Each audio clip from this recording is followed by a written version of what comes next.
Welcome back to the channel. Today we're talking about one of the most brutally honest, eye-opening, and life-changing books ever written. A book that doesn't try to sugarcoat life, but instead dares to look at it with complete clarity. A book that doesn't tell you to smile more or just be positive, but instead, it tells you the truth that you've been running away from your entire life. You don't have to care about everything. You don't need to be perfect. You don't have to chase happiness, success, or popularity. You only need to choose what truly matters and let go of the rest. This video is based on the groundbreaking bestseller, The Subtle Art of Not Giving a F by Mark Manson, or, as we'll call it today for a clean and powerful message, The Subtle Art of Not Caring. Mark Manson's raw, honest writing has changed the lives of millions around the world. He dares to say what most motivational books are too afraid to admit: that life is pain, that happiness is temporary, that you will fail. And that's exactly why you need to stop chasing everything and start choosing wisely. So if you're tired of hearing the same shallow advice, just think positive. Just work harder. Just be happy. Then this book is your wake-up call, because this book is not here to comfort you. It's here to wake you up, shake you from the inside, and force you to look at your life with honest eyes. It's for the person who feels lost, for the one who's trying to make everyone happy, for the one drowning in anxiety, pressure, confusion, and for the one who's silently screaming, "I don't know what I'm doing, but I can't keep living like this." This video is not about fake positivity. This is about reality, about reclaiming your power by letting go. Letting go of caring what others think. Letting go of chasing meaningless goals. Letting go of the belief that you must be happy all the time. And finally, choosing to live your life on your own terms. So, stay with me, because what you're about to hear isn't just a book summary, it's a mirror. And if you're brave enough to look into it, you might never live the same way again. Chapter 1. Don't try. This chapter opens with one message. The key to a good life is not caring about more, it's caring about less, but caring deeply about the things that truly matter. Mark Manson tells the story of Charles Bukowski, a failed writer, alcoholic, and gambler who finally got published at age 50. And do you know what the first words on his tombstone say? Don't try. Not keep pushing, not work harder, just don't try. That sounds wrong, right? But let's go deeper. The real message. Bukowski didn't mean give up. He meant stop pretending, stop forcing, stop trying to be someone you're not. You're exhausted not because you're lazy, but because you're trying to be perfect in everything. You want to look perfect, speak perfectly, be liked by everyone, be productive all day, smile all the time, be rich, happy, admired, envied, smart. But do you even care about any of that? Or are you just trying because the world told you, you must? We live in a world that says, try harder, grind harder, be better, be more. But here's the honest truth this chapter gives you. The more you chase being better, the more you tell yourself you're not enough.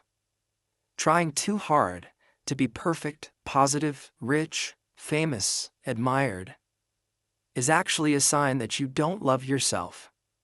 It's a form of insecurity dressed as ambition. Let's say there's a girl named Emily. She's 24. On Instagram, she posts happy photos every day, smiling with friends, posting quotes about living your best life.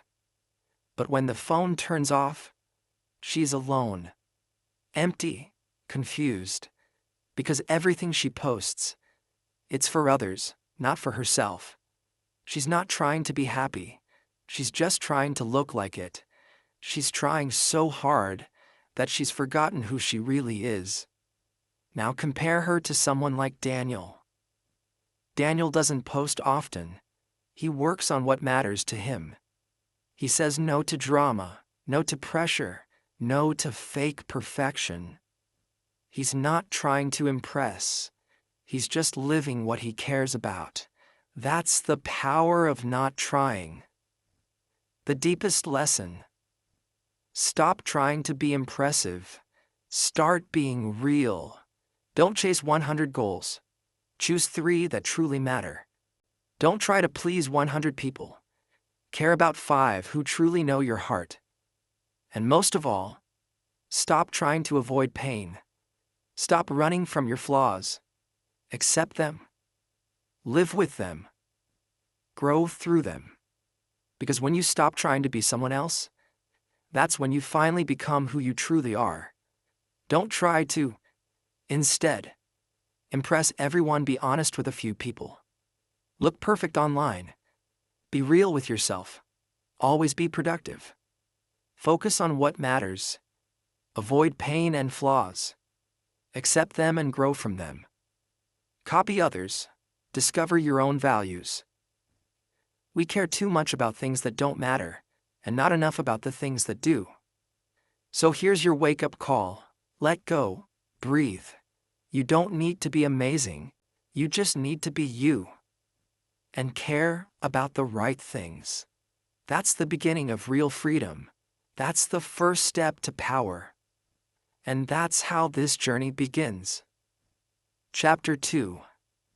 Happiness is a problem. Most people think happiness is the goal of life. They say, I just want to be happy. So they chase it.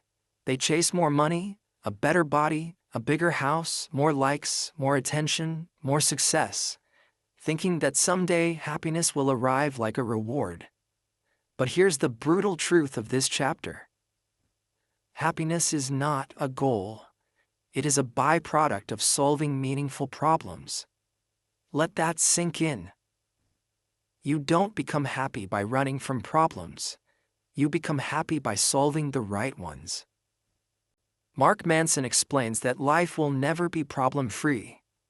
There's no version of your future where everything is easy, calm, and painless. If you're poor, you have money problems. If you're rich, you have bigger financial responsibilities and trust issues. If you're single, you feel lonely.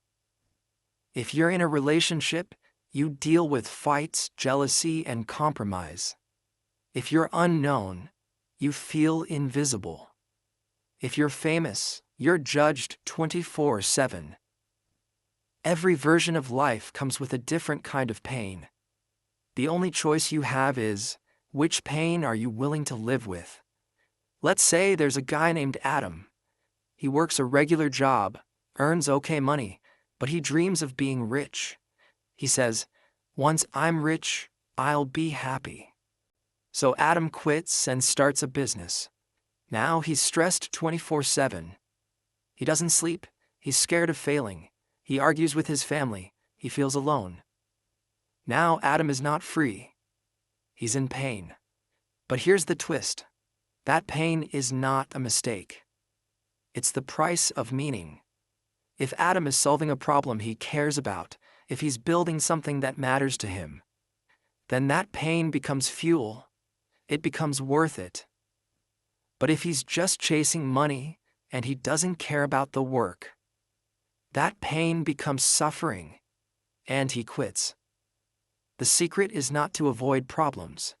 The secret is to choose the problems that make your life feel meaningful. Working out is painful. But if you care about health, that pain feels good. Writing a book is hard. But if you care about your story, that pain feels beautiful. Raising a child is stressful. But if you care about love, that stress becomes worth it. Happiness means no problems. Life always has problems. If I get rich, I'll be happy.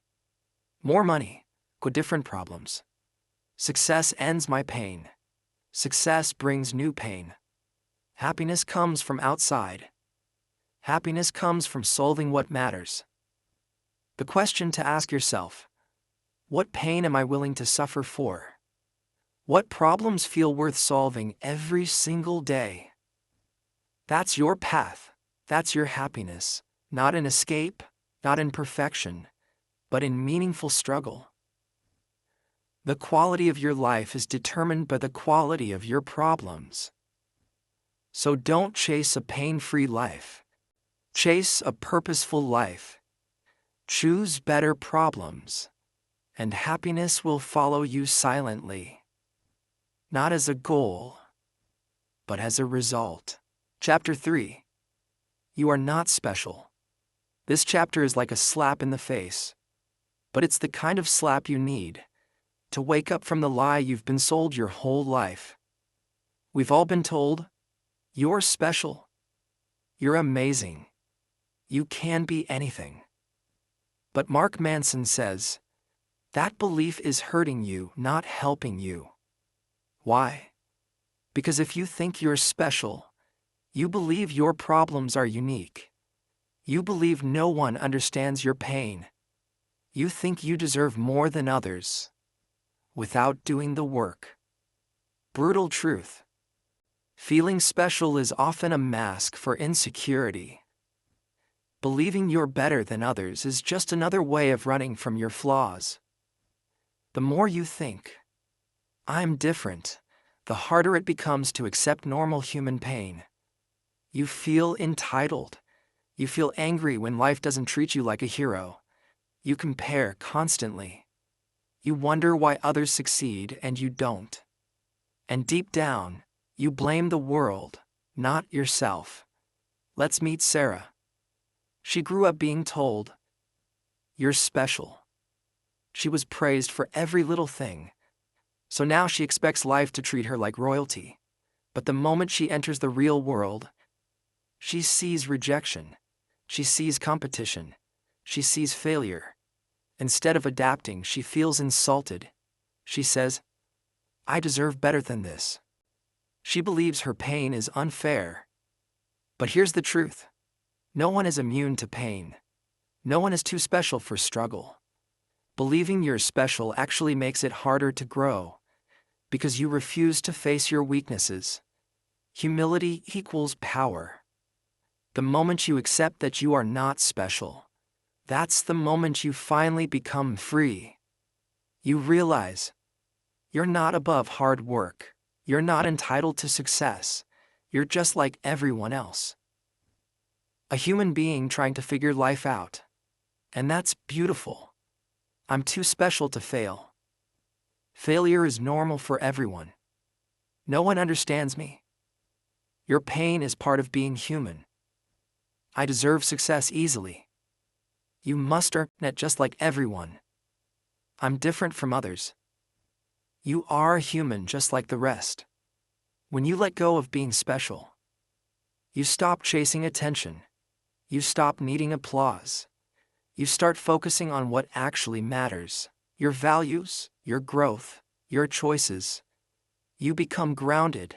You become responsible. And you become real. Once you accept that you are not special, you can start building a life that actually is. Let go of ego. Let go of entitlement. Embrace your flaws. Be normal. Be honest. Be human. That's where your true strength begins. Chapter 4. The value of suffering. Who you are is defined by what you're willing to struggle for. This chapter takes a hard, unfiltered look at pain, not as a punishment, but as a compass. Every human being wants to be happy, confident, respected, and successful. But very few ever ask themselves the most important question of all. What kind of pain am I willing to endure for the life I want? Most people chase comfort. They want an easy life. But here's the truth. And this chapter's most important lesson. Comfort destroys growth. But suffering, when chosen wisely, becomes your greatest teacher. We've been taught to avoid pain at all costs. Don't feel sad, don't feel angry, don't feel anxious, just be happy, stay calm, and think positive. But that thinking is toxic. It teaches you that something is wrong with you whenever you suffer. It tells you that sadness is weakness and pain is failure. But Mark Manson flips this upside down. He says, pain is not the problem. Avoiding pain is the problem. Let's meet a man named Hiroshi. He works at a quiet job in Tokyo. He has no passion for it, no joy, but it's stable. Every morning he wakes up, puts on his suit, and disappears into a life that's slowly killing him inside. He doesn't complain. He doesn't cry. He doesn't even scream. He just suffers silently. A dull, gray suffering. Because he's scared of the other kind. He's scared of the risk, of chasing a dream, of writing, of failing, of falling, of looking stupid. So instead, he suffers safely. But here's the tragedy. His life is still full of pain. Just not meaningful pain. This is the exact kind of suffering Mark warns us about. You don't get to choose a pain-free life. But you do get to choose your type of suffering. You can suffer in a meaningless job. Or suffer while building your dream. You can suffer in a toxic relationship. Or suffer through the pain of leaving and growing alone. You can suffer from fake confidence. Or suffer while building real courage. The key is not avoiding pain. It's choosing the pain that leads to something worth living for. Pain means I'm broken. Pain means I'm growing. Happiness equals no suffering. Happiness comes from meaningful suffering. If I avoid pain, I'll be okay. If you avoid pain, you avoid growth. Struggle is bad. Struggle is necessary for building your values. What pain in my life is teaching me something meaningful? Don't run from it, face it, learn from it, let it shape you, because your pain has a purpose. If you're willing to look directly into it, that pain can give birth to a version of you that nothing in the world can break. What we choose to care about, what we're willing to suffer for, defines who we are. So don't ask, how can I avoid pain? Ask, what am I willing to suffer for that will make me proud at the end of my life? Now let's keep going, because what comes next will shake your beliefs even more. Chapter 5. You are always choosing. Everything you do, everything you feel, everything you are, is a choice. This chapter teaches a radical truth. Even when you feel powerless, you are still choosing. Even when life feels out of control, your reaction is still yours. Most people don't want to hear this. They want to believe that their suffering is someone else's fault. That their failure is because of the world. That their sadness is caused by others. But Mark Manson challenges you to take complete ownership, not just for your actions, but for your reactions, emotions, and identity. During World War II, Viktor Frankl was sent to a concentration camp. He lost his family. He was tortured, starved, and treated like he was nothing. But he realized something that changed everything. His freedom to choose his response could never be taken away. He said, "Everything can be taken from a man but one thing. The last of human freedoms, to choose one's attitude in any given set of circumstances." Even in hell, Viktor Frankl chose dignity. He chose to live with meaning. He chose to see suffering as a path to purpose. No matter what happens to you, you still get to choose your response. You still get to choose how you speak, what you focus on, and who you become. You are not responsible for everything that happens in your life, but you are always responsible for how you react to it. Let's say there's a woman named Jasmine. She grew up in a broken home. Her father abandoned the family. Her mother struggled with depression. And now, as an adult, she feels angry all the time. She says, "It's not my fault, I didn't choose this pain." And that's true. But here's the shift. She may not have caused her pain, but she still has to choose what to do with it. She can stay bitter, or she can heal. She can blame forever, or she can build herself. That's the moment her life changes. When she stops waiting for someone to fix her and starts taking responsibility for her next move. It's not my fault. It may not be, but it's still your choice. I didn't choose this pain. No, but you choose what to do with it. Life is unfair. True, but you still choose how you show up. They made me feel this way. Only you control your emotions. The 3 choices you always control. 1. What you care about. 2. How you interpret events. 3. What you choose to do next. These choices are your power.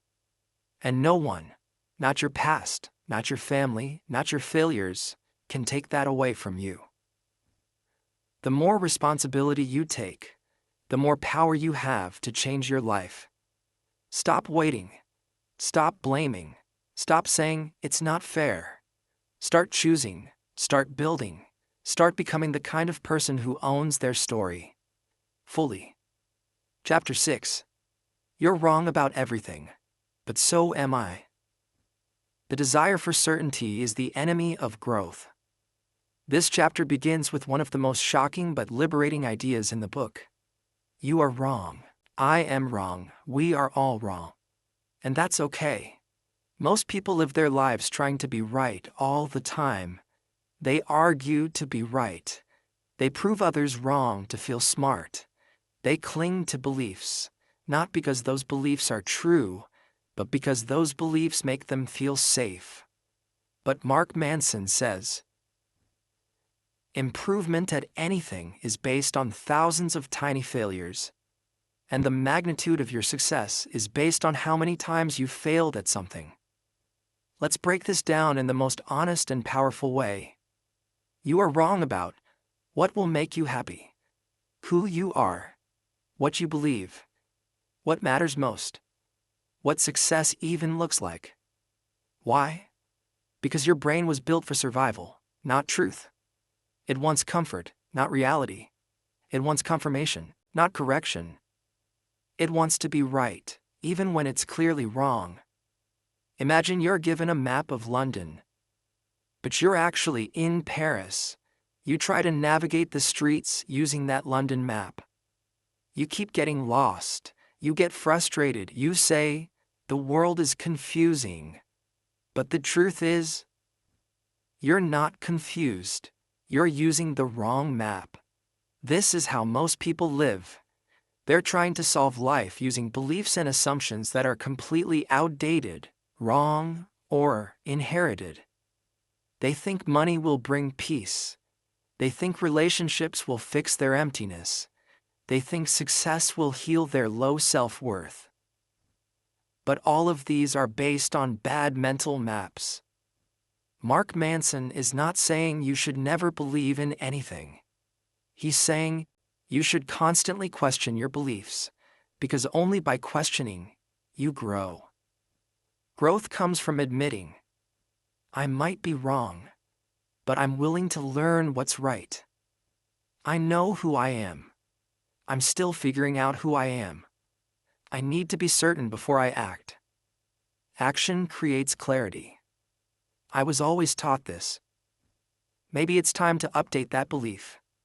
I'm right, they're wrong. Maybe we both have something to learn. Let's say you believe, I'm not good at public speaking. That belief may come from one bad experience in 10th grade. Maybe someone laughed at you. And now, for years, you've told yourself, I can't speak in front of others. But is that true? No. It was just a moment, not a truth. but you turned it into a belief. And now it shapes your entire life. This chapter teaches us to say, maybe I was wrong about myself. Maybe I'm not scared of speaking. Maybe I'm scared of judgment. Maybe I can change. Maybe I can learn. This mindset is how people become free. Growth is not about finding the right answer. Growth is about constantly replacing wrong answers with slightly less wrong ones. So don't be afraid of being wrong. Be afraid of staying wrong. Let your ego die, so your truth can live. Chapter 7. Failure is the way forward. If you're stuck in life, the solution is simple. Fail more, fail faster, fail forward. This chapter destroys the myth of instant success. Most people think, if I fail, it means I'm not good enough. If I fail, I should quit. If I fail, I'll look stupid. If I fail, people will laugh at me. But Mark says, failure is not the opposite of success. It is the path to success. A study once compared two groups learning to type. Group A was told, type perfectly, avoid mistakes. Group B was told, type fast. Make mistakes. Just keep going. Guess who improved faster? Group B. Because the more they failed, the more they learned. They got immediate feedback. They didn't get stuck. They got better by doing, not by waiting to be perfect. Most people are stuck because they don't begin. They say things like, I'm not ready. I need more information. What if I fail? So they keep planning. They keep watching. They keep waiting. And life passes them by. But this chapter teaches, the only way to build confidence is to act before you feel ready. Progress comes from motion, not from motivation. Every success you admire, every author, artist, entrepreneur, or athlete, is the result of thousands of invisible failures. You see their highlight reel, but you don't see the rejected manuscripts, the lost clients, the sleepless nights, the failed products, the public embarrassment. Yet they kept going. Not because they were fearless, but because they were willing to fail for what mattered. I should avoid failure. You should learn from failure. I'll wait until I feel ready. You'll never feel ready. Start anyway. If I fail, I'm a loser. If you fail, you're learning. Success is about being smart. Success is about being consistent through failure. The 3 golden rules from Chapter 7. 1. Action greater than motivation. Don't wait to feel motivated. Take action. Action creates momentum. 2. Mistakes. Data.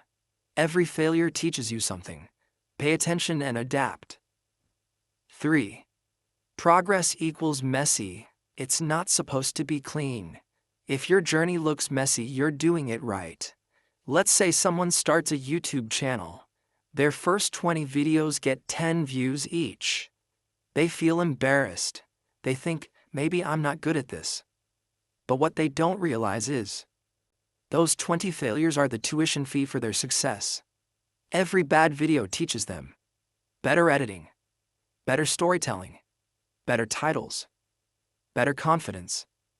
And one day, their 21st video goes viral, and everyone says, wow, they're so lucky.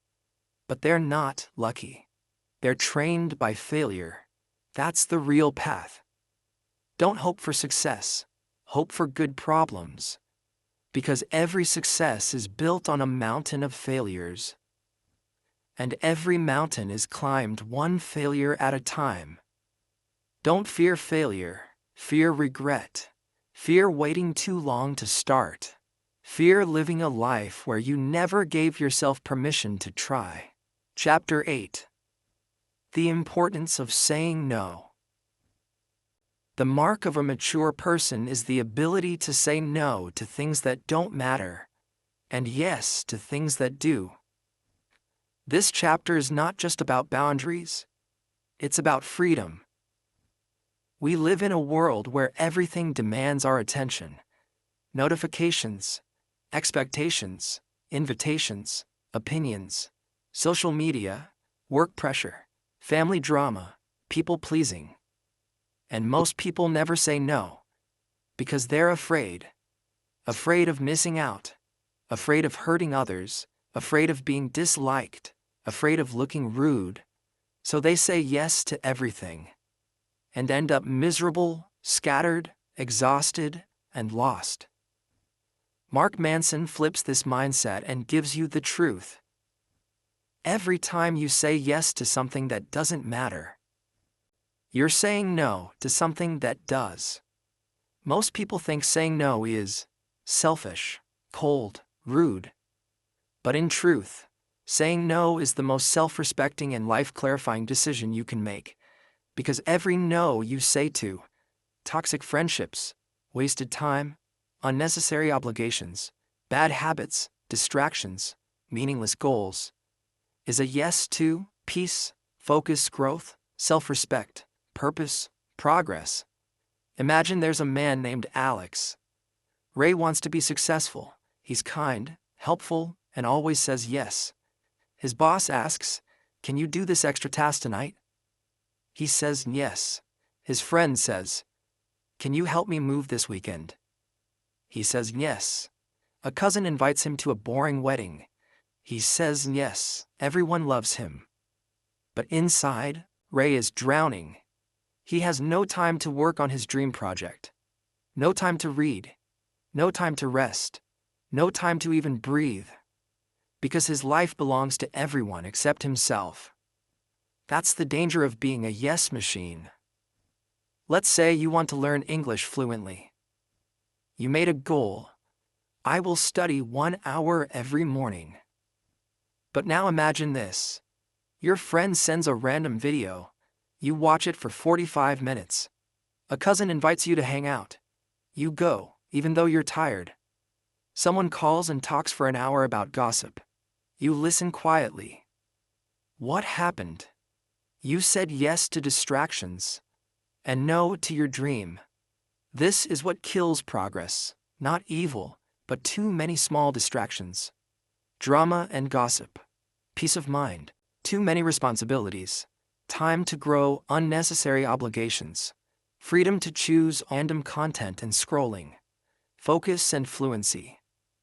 Doing what's easy. Becoming who you dream of being. You are defined not by what you say yes to, but by what you are brave enough to say no to. When you say no, you're not being mean, you're being clear, you're telling the world, I'm not available for things that waste my life anymore.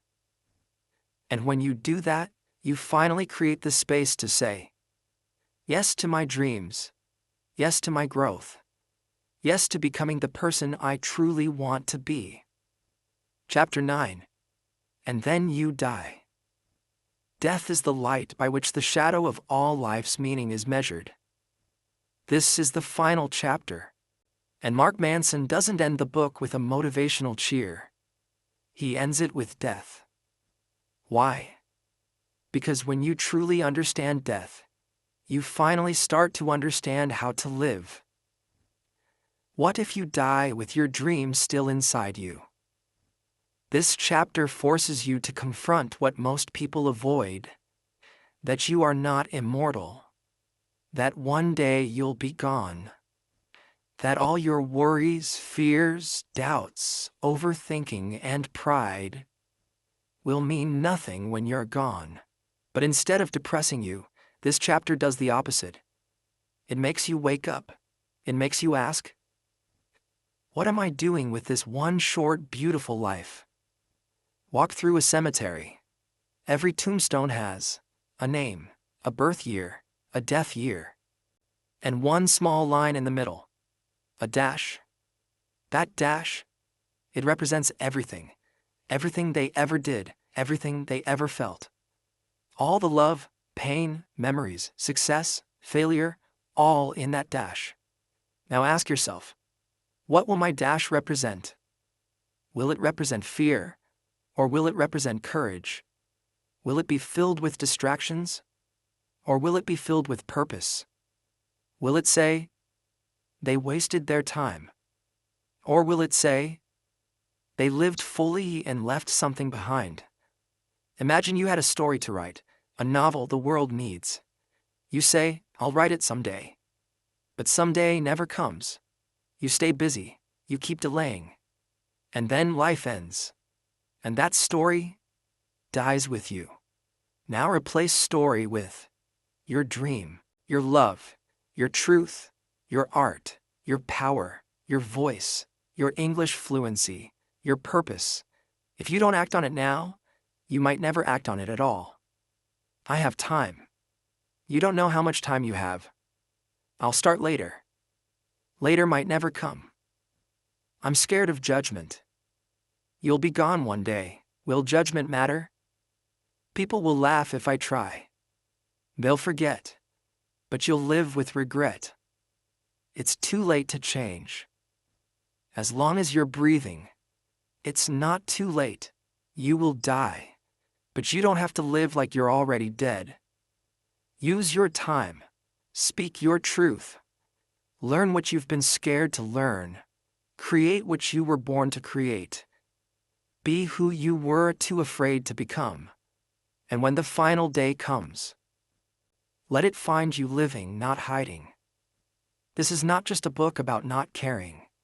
It's about caring about the right things. Living with clarity, honesty, focus, and freedom. So don't care about being popular. Don't care about being perfect. Don't care about looking cool. Don't care about what others expect. Care about becoming your most powerful, peaceful, and purposeful self. Care about what you'll leave behind. Care about what truly matters. Before your time runs out.